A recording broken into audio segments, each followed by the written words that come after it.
اور یہ تھی ان کی دوسری بڑی غلطی۔ ایئر کینیڈا 759 تیزی سے رن وے یعنی ٹیکسی وے کے لیے بڑھ رہی تھی۔ کنٹرول ٹاور نے ان کو ویژول اپروچ سے لینڈ کرنے کی پرمیشن دی تھی، جس کا مطلب ہوتا ہے کہ ان کو رن وے خود ڈھونڈ کر جہاز کو مینولی رن وے سے لائن اپ کرنا ہے۔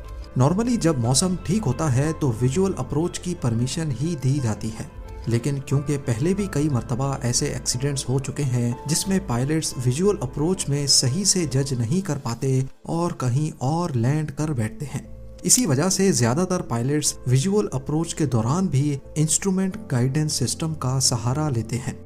یہ instrument guidance system and time تک پائلٹس کو بتاتا ہے کہ وہ صحیح رن وے پر لینڈ کر بھی رہے ہیں یا نہیں۔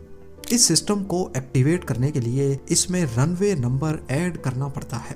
ویسے تو آج کل کے ماڈرن ایئر کرافٹس خود ہی گائیڈنس سسٹم ایکٹیویٹ کر لیتے ہیں، لیکن کیونکہ یہ ایئر بس A320 تھا جس میں گائیڈنس سسٹم کو مینولی ایکٹیویٹ کرنا تھا، جو کہ پائلٹس نے کسی وجہ سے نہیں کیا، اور یہ تھی پائلٹس کی تیسری بڑی غلطی۔ پر آخر پائلٹس ایک کے بعد ایک غلطی کیوں کر رہے تھے؟ اصل میں دونوں پائلٹس کا یہ کافی بڑا دن تھا۔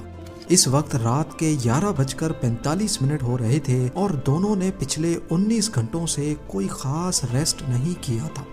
یہ دونوں کینیڈین پائلٹس تھے اور اس وقت کینیڈین پائلٹس کے فٹیگ رولز بھی US کے مقابلے میں زیادہ سخت نہیں تھے۔ ایئر کینیڈا 759 کے پائلٹس کی تو 3 غلطیاں ہم نے پوائنٹ آؤٹ کر لی، لیکن ان 4 پلینز کا کیا جو دیکھ بھی رہے تھے کہ ایئر کینیڈا رن وے کی طرف نہیں بلکہ ٹیکسی وے کی طرف بڑھ رہا ہے، اور پھر بھی کنٹرول ٹاور کو نہیں بتا رہے تھے؟ اصل میں سب کو معلوم تھا کہ سین فرانسسکو ایئرپورٹ پہ ویژول اپروچ کے دوران